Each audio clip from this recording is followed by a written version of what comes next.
नमस्कार साथियों, स्वागत है हमारे YouTube चैनल डी नॉलेज वाणी में। साथियों, आज की कहानी हम लेकर आए हैं जो बहुत ही प्रिय है और दिल को छू जाने वाली है। इस कहानी में हम जानेंगे कि भगवान विष्णु और नारद जी की ऐसी क्या बात होती है कि नारद जी को सबसे बड़ा भक्त होने का घमंड खत्म हो जाता है। तो साथियों, कहानी में आगे बढ़ते हैं। इससे पहले मेरे चैनल को सब्सक्राइब कर लीजिए और बेल आइकन की बटन पर जाकर ऑल सेलेक्ट कर लीजिए ताकि आने वाली अगली वीडियो व नई जानकारियां सबसे पहले आप लोगों तक ज़रूर पहुंचे। धन्यवाद।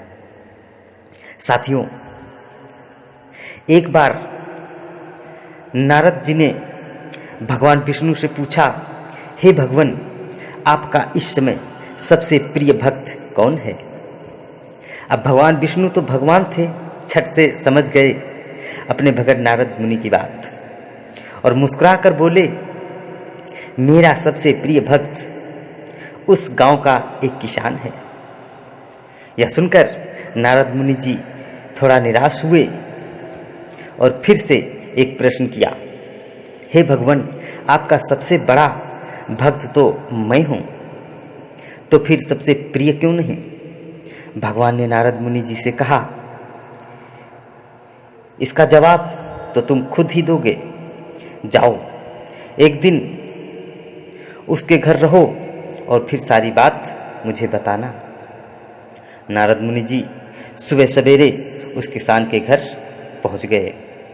देखा अभी भी किसान जागा था और उसने सबसे पहले अपने जानवरों को चारा डाला, फिर मुंह हाथ धोए और दैनिक कार्यों से निवृत्त हुआ। जल्दी जल्दी भगवान का नाम लिया, रूखी सूखी रोटी खाकर जल्दी जल्दी अपने खेतों पर चला गया। सारा दिन खेतों में काम किया और शाम को वापस घर आया। जानवरों को अपनी अपनी जगह बांधा, उन्हें चारा पानी डाला, हाथ पांव धोए, कुल्ला किया, फिर थोड़ी देर भगवान का नाम लिया, फिर अपने परिवार के साथ बैठकर खाना खाया और कुछ बातें की और फिर सो गया।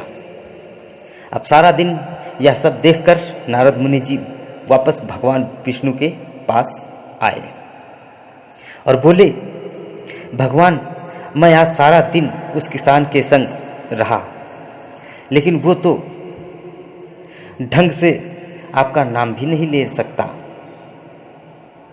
उसने थोड़ी देर सुबह और थोड़ी देर शाम को, और वो भी जल्दी जल्दी आपका ध्यान किया, और मैं तो 24 घंटे सिर्फ आप ही का नाम जपता हूं।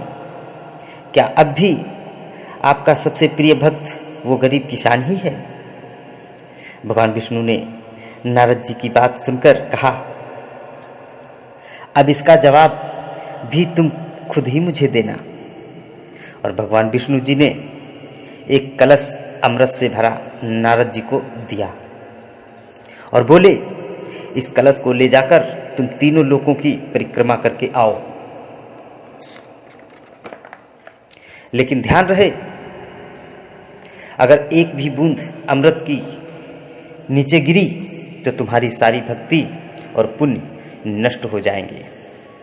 नारद मुनि तीनों लोकों की परिक्रमा करके जब भगवान विष्णु जी के पास वापस आए तो खुश होकर बोले, भगवान, मैंने एक बूंद अमृत नीचे नहीं गिरने दिया।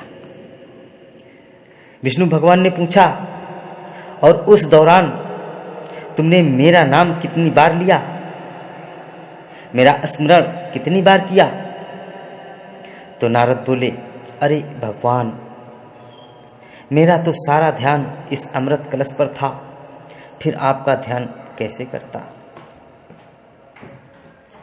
मुस्कुराते हुए भगवान विष्णु ने कहा, हे नारद, देखो, उस किसान को वो अपना कर्म करते हुए भी नियमित रूप से मेरा स्मरण करता है, क्योंकि जो अपना कर्म करते हुए भी मेरा जाप करे वही मेरा सबसे प्रिय भक्त हुआ। तुम तो सारा दिन खाली बैठे ही जाप करते हो, और जब तुम्हें कर्म दिया तो मेरे लिए तुम्हारे पास समय ही नहीं था। तो नारद मुनि सब समझ गए और भगवान के चरण पकड़कर बोले, हे भगवान, आपने मेरा अहंकार तोड़ दिया, मुझे क्षमा करें। भगवान आप धन्य हैं, नारायण नारायण। तो साथियों, कैसी रही ये कहानी, ये कमेंट में ज़रूर बताइए। अच्छी लगी हो तो लाइक करिए और दोस्तों को शेयर करिए। मिलते हैं फिर एक नई कहानी, नई कथा, नई जानकारी के साथ। तब तक के लिए नमस्कार।